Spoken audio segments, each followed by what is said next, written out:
సత్యవేదమైన Bible సత్యాల్ని సరళీకరించి మీ ముంగిట ఆవిష్కరించే tele Veda Pathashala Veda Satyam theology simplified.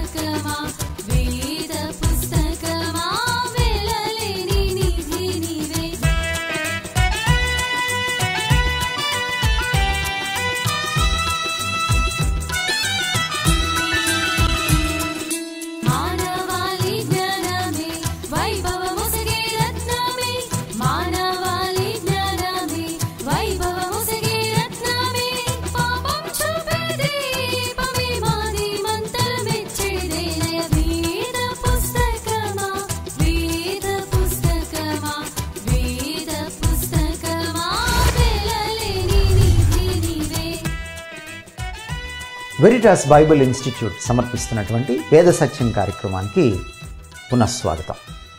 శాంతి TV వీక్షకులందరికీ కూడా యేసుక్రీస్తు వారి ప్రశస్తమైన నామంలో శుభాభివందనాలు తెలియజేసుకుంటున్నాను. ఈ ఎపిసోడ్లో మనం దేవుని ఉనికి గురించి, ఆయన అదృశ్య లక్షణాల గురించి, అది కూడా సృష్టిలోని వస్తువులను ఆలోచించడం ద్వారా, అంటే మనం ఈ ప్రపంచంలో అనేకమైన విషయాల గురించి అధ్యయనం చేసే యూనివర్సిటీలో ఉన్నటువంటి రకరకాల సబ్జెక్ట్స్ ద్వారా దేవుణ్ణి ఎలా తెలుసుకోవచ్చో, ఆయన ఉనికిని గురించి ఎలా అర్థం చేసుకోవచ్చో చూస్తూ వస్తున్నాం. కిందటి ఎపిసోడ్లో మనం కాస్మాలజీ అన్న సబ్జెక్ట్ని, అంటే విశ్వానికి సంబంధించిన, విశ్వం యొక్క పుట్టుపూర్వోత్తరాలకి సంబంధించిన అధ్యయన శాస్త్రాన్ని, విశ్వశాస్త్రం నుంచి మనం కొన్ని ఆధారాలని, దాఖలాల్ని చూసాం. వాటి ద్వారా దేవుడు ఉన్నాడని, ఆయన అనంతుడని, ఆత్మస్వరూపి అని, సృష్టికి అతీతుడని, సృష్టిలో అంతర్యామి కాడని, ఖచ్చితంగా కారక నియమం ప్రకారం ఈ సృష్టి వెనుక, లేక ఈ విశ్వం వెనుక సృష్టికర్త ఉన్నాడని, ఎందుకంటే విశ్వం అనంతమైంది కాదని, ఇది పరిమితమైందని, పరిమితమైన మొదలు ఉన్న ప్రతి వస్తువు వెనుక, సంఘటన వెనుక కారక నియమం ప్రకారం కర్త, కారకం ఉంటుందని, ఉంటాడని మనం తెలుసుకుని దేవుని ఉనికికి మనము ఖచ్చితమైనటువంటి శాస్త్రీయ ఆధారాలను పరిశీలించాం. కాబట్టి ఇప్పుడు దేవుడు ఉన్నాడని కాస్మాలజీ ప్రకారం చెప్పగలం. ఈ ఎపిసోడ్లో మనం మరొక శాస్త్రాన్ని తీసుకుని మనం దేవుని ఉనికిని, ఆయన వ్యక్తిత్వాన్ని, దేవత్వాన్ని, అదృశ్య లక్షణాలని పరిశీలించడానికి ప్రయత్నం చేద్దాం. మనం దేవుని ఉనికి గురించి, ఆయన అదృశ్య లక్షణాలు, నిత్యశక్తి, దేవత్వం గురించి, అది కూడా సాధారణ ప్రత్యక్షత ద్వారా దేవుడు సామాన్య మానవుడికి సైతము, నాస్తికునికి సైతము తను తాను తెలియచేసుకున్నటువంటి పరిస్థితిని మనము చర్చించుకుంటూ వస్తున్నాం. ఆ క్రమంలో మనము విజ్ఞాన శాస్త్రంలో, లేక మనము ఆధునిక యుగంలో యూనివర్సిటీస్లో చదివేటువంటి సబ్జెక్ట్స్ ద్వారా దేవుణ్ణి తెలుసుకోవచ్చు. అంటే సృష్టిలోని వస్తువులను హేతుబద్ధంగా ఆలోచించడం వలన సృష్టికర్తను తెలుసుకోవచ్చన్న రోమాపత్రికలో ఉన్న విషయాన్ని మనము ఇక్కడ అమలు చేస్తూ, ఉపయోగించుకుంటూ మనము దేవుని ఉనికి గురించి, ఆయన నిత్యశక్తి గురించి, అదృశ్య లక్షణాల గురించి ఆలోచన చేస్తూ వస్తున్నాం. ఆ క్రమంలో మొదటిది మనం తీసుకున్నది కాస్మాలజీ. విశ్వాన్ని, దాన్ని పుట్టుపూర్వోత్తరాల్ని అధ్యయనం చేసే శాస్త్రం విశ్వశాస్త్రం. విశ్వశాస్త్రం ప్రకారం మనము దేవుడు ఉన్నాడని మనం తెలుసుకున్నాం. ఇప్పుడు టెలియాలజీని తీసుకుందాం. టెలియోస్ అనంటే డిజైన్ అని అర్థం. డిజైన్కి సంబంధించినటువంటి, అంటే ఒకటి నిర్మితమైనప్పుడు ఆ నిర్మాణ క్రమాన్ని అధ్యయనం చేసేటువంటి, ఆ రూపకల్పనను అధ్యయనం చేసేటువంటి శాస్త్రమే టెలియాలజీ. టెలియాలజీ ప్రకారం డిజైన్స్ని బట్టి డిజైనర్ని మనం అంచనా వేయచ్చు.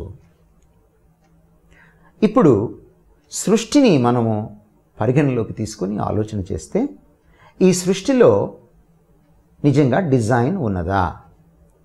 ఒక అద్భుతమైన రూపకల్పన నిర్మాణ క్రమం ఉన్నదా అని మనం ఆలోచన చేస్తే మొదట ప్రాథమికమైన ఒక విషయాన్ని మనం అర్థం చేసుకోవాలి. అదేమిటంటే డిజైన్లో 2 రకాలు ఉంటాయి.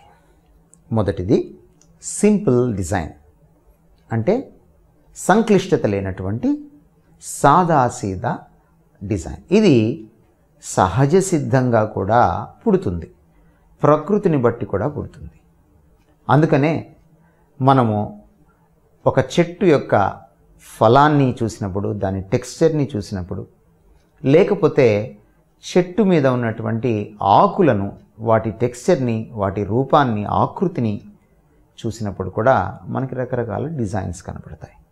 అప్పుడప్పుడు మనం ఊరి బయటికి వెళ్ళినప్పుడు, ప్రయాణం చేసేటప్పుడు కొండల్ని చూసినప్పుడు వాటి మీద ఉన్న రాళ్ళు కూడా ఒక ప్రత్యేకమైన ఆకృతిలో ఎవరో పెట్టినట్టుగా అక్కడ ఉన్నట్టు మనకి కనపడతాయి. ఇలా మనం ప్రకృతిలో రకరకాలైన డిజైన్స్ని మనం చూస్తాం. మబ్బుల్ని చూసినప్పుడు కూడా కొన్నిసార్లు కొన్ని బొమ్మలు కనపడుతూ ఉంటాయి. అంత మాత్రం చేత అక్కడ ఎవరో ఆ బొమ్మని గీసినట్టు కాదు, మనకు సహజ సిద్ధంగా ఏర్పడేటువంటి డిజైన్స్, వీటిని సింపుల్ డిజైన్స్ అని అంటాం. కానీ ప్రతి డిజైన్ సింపుల్గా ఉండదు. కొన్ని కాంప్లెక్స్ డిజైన్స్ ఉంటాయి. కాంప్లెక్స్ డిజైన్ అంటే ఏమిటి? అది సంక్లిష్టమైనది, సాదాసీదాగా ఉండదు. సంక్లిష్టమైన డిజైన్స్ సహజ సిద్ధంగా పుట్టవు. ప్రకృతిలో తమంతట తామే అవి పుట్టుకు రావు. వాటి వెనక ఒక ఇంటెలిజెన్స్, తెలివితేటలు, మేధాశక్తి ఉండాలి. కాబట్టి డిజైన్ 2 రకాలు. ఒకటి సింపుల్ డిజైన్, సాదాసీదా నిర్మాణ క్రమం, రూపకల్పన.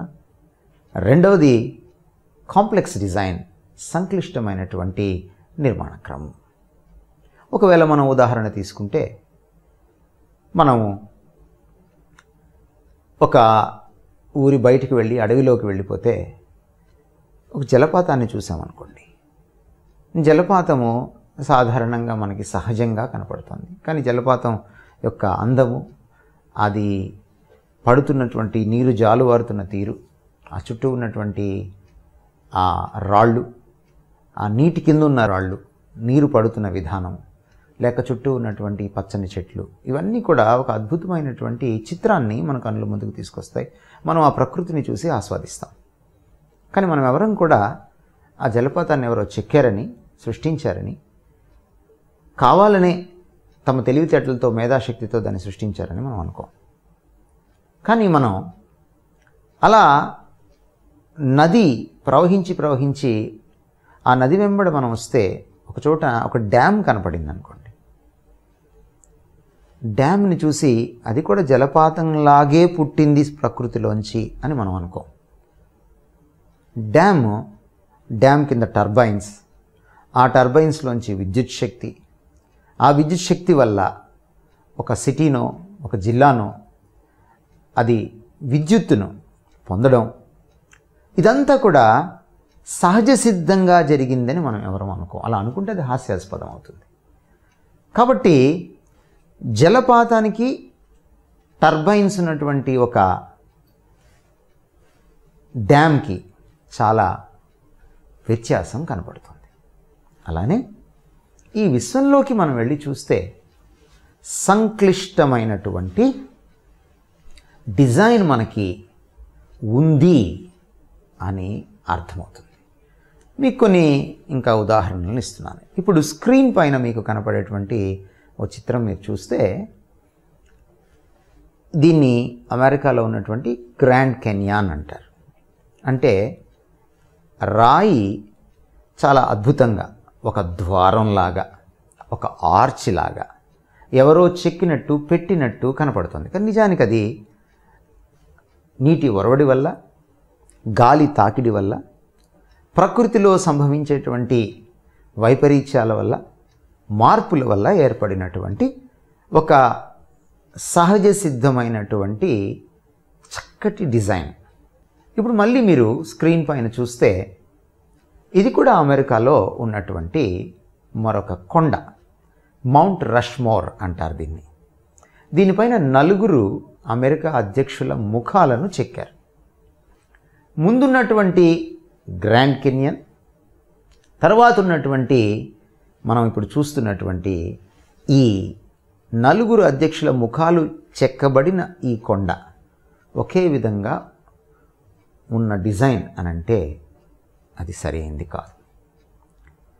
ఎంత గాలి వీచినా, ఎంత ప్రకృతి వైపరీత్యాలు సంభవించినా, ప్రకృతి ఎంత మార్పులకు లోనైనా సరే ఇటువంటి ముఖాలు అంటే అమెరికా అధ్యక్షుల వారి ముఖాలు ఏర్పడడం అసంభవం.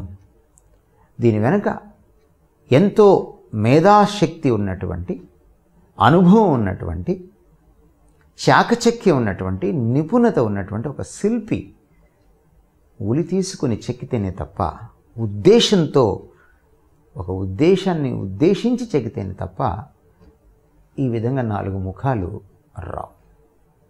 అలాగే ఇంకొక ఎగ్జాంపుల్ కూడా మనం చూద్దాం. మనకు బాగా తెలిసినటువంటి ప్రపంచ ప్రఖ్యాతిగాంచినటువంటి చిత్రం ఇది మొనాలిసా. చాలా చక్కటి కళాఖండం, అద్భుతమైన చిత్రలేఖనం. దీనికి చాలా డూప్లికేట్లు వచ్చాయి. ఇప్పుడు మీకు ఇంకో చిత్రం చూపిస్తాను. ఇది మన దివంగత ప్రధాని శ్రీమతి ఇందిరాగాంధీ గారి చిత్రం. మొనాలిసాని సృష్టించడం సులభమా, ఇందిరాగాంధీని సృష్టించడం సులభమా? ఇంగిత జ్ఞానం ఉన్నవాళ్ళు ఎవరైనా మొనాలిసాని సృష్టించడమే సులభం. అందుకని అనేక డూప్లికేట్స్ వచ్చాయి మొనాలిసా చిత్రానికి. కానీ ఇందిరాగాంధీ లాంటి మరొక ఇందిరాగాంధీని, అంత అద్భుతమైన రూపాన్ని, తెలివితేటల్ని, లీడర్షిప్ క్వాలిటీస్ ఉన్న వ్యక్తిని సృష్టించడం చాలా కష్టమైన పని, జరగని పని. కనుక చిన్న ఆలోచన చేద్దాం.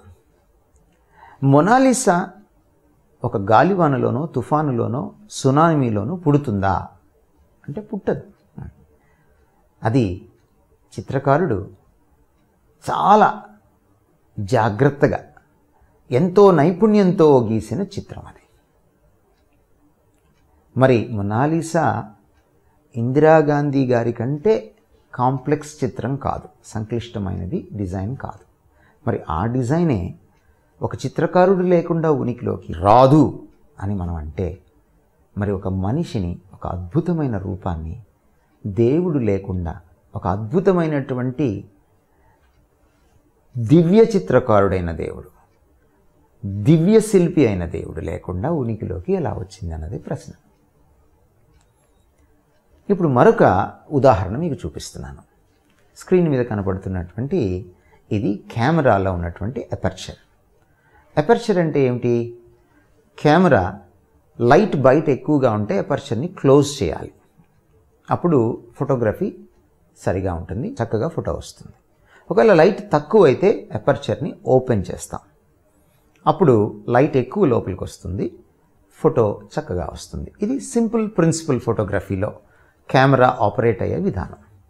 అయితే ఇది ఎక్కడి నుంచి వచ్చింది? ఇది గాలివానలో పుట్టిందా? లేదు, పుట్టలేదు. అసలు కెమెరా ఇలా తయారు చేయొచ్చని ఎలా తెలిసింది? మనిషి చేశాడు, మేధాసంపత్తి కలిగిన మనిషి చేశాడు, మనిషి డిజైన్ చేసింది. కానీ మనిషికి ఎలా వచ్చింది ఐడియా అని చూస్తే ఆ పక్కన ఉన్న చిత్రాన్ని మీరు చూడండి. ఇది మనిషి కన్నులో ఉన్నటువంటి అపర్చర్. ఇది బయట ఉన్నటువంటి లైట్ని బట్టి, వెలుగుని బట్టి ఆటోమేటిక్గా తనంతట తానే అపర్చర్ని అడ్జస్ట్ చేసుకుంటుంది. ఉదయాన్నే మీరు లేవంగానే సూర్యకాంతిని మీరు చూడలేరు. ఎందుకు చూడలేరు? రాత్రి కళ్ళు మూసుకొని నిద్రపోతారు కాబట్టి, చీకటి ఉంటుంది కాబట్టి అపర్చర్ బాగా ఓపెన్ అయి ఉంటుంది. ఈ ఓపెన్ అయిన అపర్చర్ ఒక్కసారిగా వెలుగు చూసేసరికి సడన్గా క్లోజ్ అవ్వలేదు కనుక కళ్ళతో మనం సూర్యరశ్మిని ఉదయాన్నే లేవంగానే చూడలేం. అంచేత కొంత సమయం పడుతుంది, అంటే అపర్చర్ క్లోజ్ అవుతుంది. సో కన్నును చూసి కాపీ కొట్టి కెమెరాని తయారు చేశాడు మానవుడు. మరి మనిషి అంత మేధావి లేకుండా కెమెరా సృష్టింపబడకపోతే ఈ కెమెరా కంటే సంక్లిష్టమైన డిజైన్ కలిగిన కన్నును ఎవరు సృష్టించారు? సృష్టికర్త లేకుండా, అది కూడా అపారమైన జ్ఞాన సంపత్తి ఉన్నటువంటి సర్వజ్ఞాని అయిన సృష్టికర్త లేకుండా ఎలా ఇలాంటి సృష్టి ఉనికిలోకి వస్తుంది అన్నది ఆలోచించాల్సిన ప్రశ్న. మనం చాలాసార్లు డార్విన్ గురించి మాట్లాడుకుంటాం. డార్విన్ దేవుణ్ణి కాదన్నాడు, నిజమే. డార్విన్ దేవుడు లేడు, సృష్టి తనంతట తానే ఉనికిలోకి వచ్చిందని జీవపరిణామ సిద్ధాంతాన్ని ప్రతిపాదించాడు. దాన్ని ఈరోజు నాస్తికులు పట్టుకొని చాలా గట్టిగా వాదిస్తున్నారు దేవుడు లేడని.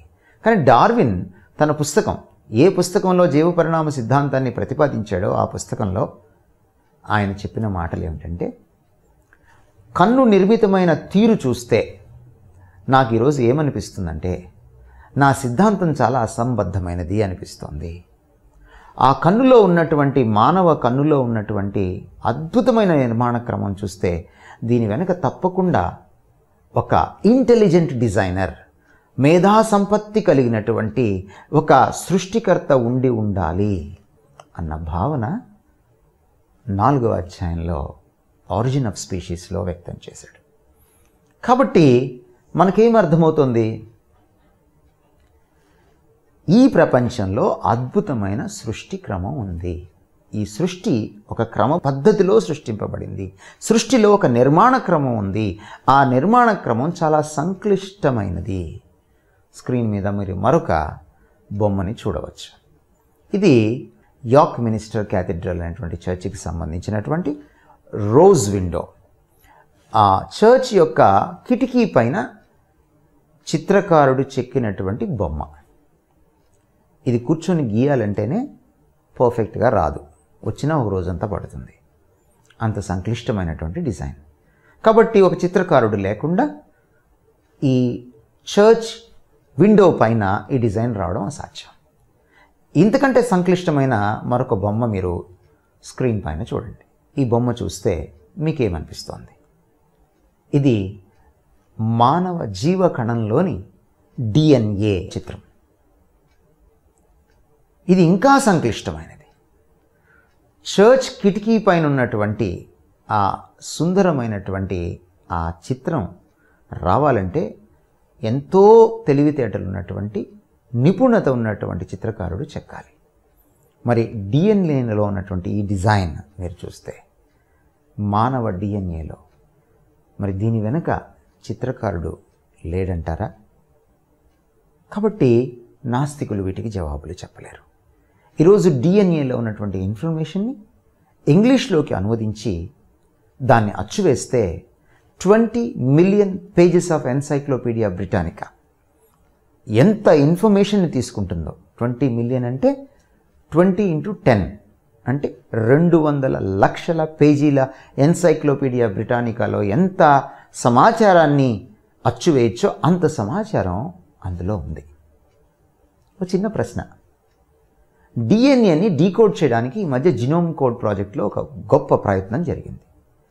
దాదాపు 11 ప్రపంచంలోని ప్రఖ్యాతిగాంచిన చాలా గౌరవప్రదమైన ఉన్నతమైన యూనివర్సిటీస్ నుంచి వచ్చినటువంటి 1600 మంది సైంటిస్టులు దాదాపు దశాబ్దం పైగా కష్టపడితే DNAలో ఉన్నటువంటి కోడెడ్ లాంగ్వేజ్లో ఉన్న ATGC అనే కోడెడ్ లాంగ్వేజ్లో ఉన్నటువంటి సమాచారాన్ని వాళ్ళు ట్రాన్స్లేట్ చేయగలిగారు. అది కూడా 70% మాత్రమే కృతకృత్యులయ్యారు. సక్సెస్ వచ్చింది. చిన్న ప్రశ్న ఏమిటంటే, DNAలో ఉన్న సమాచారాన్ని చదవడానికి, అర్థం చేసుకోవడానికి, ట్రాన్స్లేట్ చేయడానికి ఇంగ్లీష్లోకి 1600 గొప్ప సైంటిస్టు బుర్రలు కావలిస్తే DNAని సృష్టించడానికి ఎంత పెద్ద బుర్ర కావాలి? కాబట్టి టెలియాలజీ మనకేం చెప్తుందంటే, టెలియాలజీ ప్రకారం దేవుడు ఉన్నాడు. ఈ సృష్టిలో అద్భుతమైన డిజైన్ కనపడుతోంది కనుక ఈ డిజైన్ వెనుక ఖచ్చితంగా ఇంటెలిజెంట్ డిజైనర్ ఉండి తీరాలి. మీకు ఇంకొక ఉదాహరణ కూడా ఇవ్వగలను. భూమి తన చుట్టూ తాను తిరుగుతూ సూర్యుడి చుట్టూ తిరుగుతోంది. ఈ తన చుట్టూ తాను తిరుగుతూ సూర్యుడి చుట్టూ తిరుగుతోంది. ఈ విధంగా అనేకమైన గ్రహాలు సూర్యుడి చుట్టూ తిరుగుతున్నాయి. అసలు ఆ క్రమం చూస్తేనే దీన్ని ఎవరో సృష్టించారు అనిపిస్తుంది. ఐజాక్ న్యూటన్ చాలా సంవత్సరాల క్రితం ఇలాంటి సౌర కుటుంబం మోడల్ను ఒకదాన్ని తయారు చేసి పెడితే ఆయన స్నేహితుడైనటువంటి నాస్తికుడుగా ఉన్నటువంటి ఒక వ్యక్తి దీన్ని అరే ఎవరు చేశారు దీన్ని అన్నాడట. ఐజాక్ న్యూటన్ అప్పటికే అతనితో దేవుడి గురించి అనేకసార్లు వాదించి ఉన్నాడు. ఐజాక్ న్యూటన్కి ఛాన్స్ దొరికింది, ఎవరూ చేయలేదు, దానంతటా అదే ఉనికిలోకి వచ్చింది అన్నాడట. దానికి పెద్దగా నవ్వాడు ఆ స్నేహితుడు, ఆ నాస్తికుడు.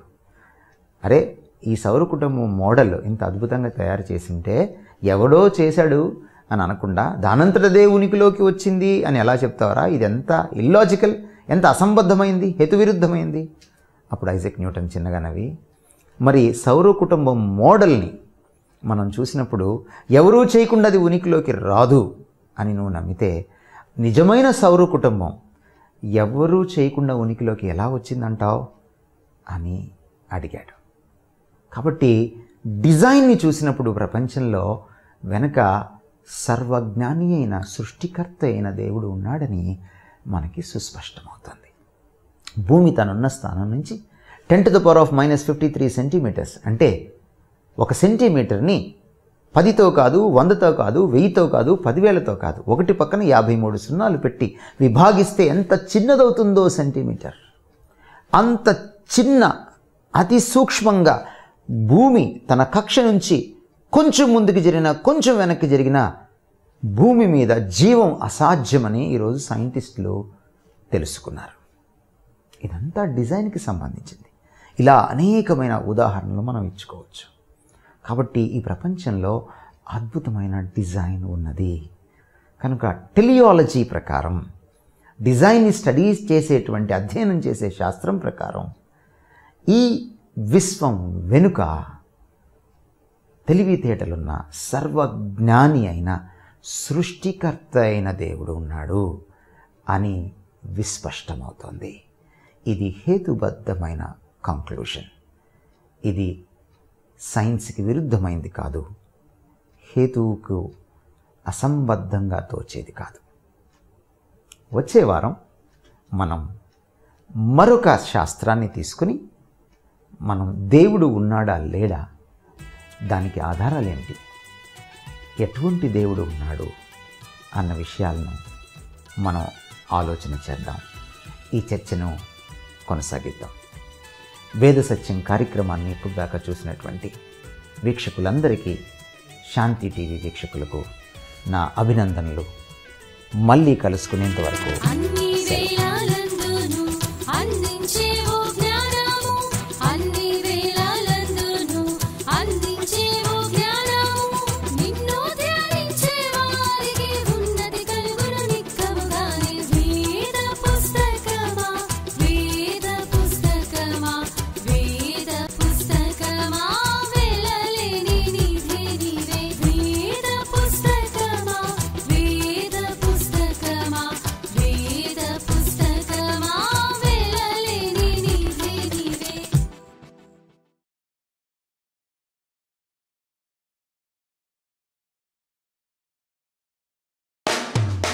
ఇది వెరిటాస్ బైబిల్ ఇన్స్టిట్యూట్ సమర్పణ.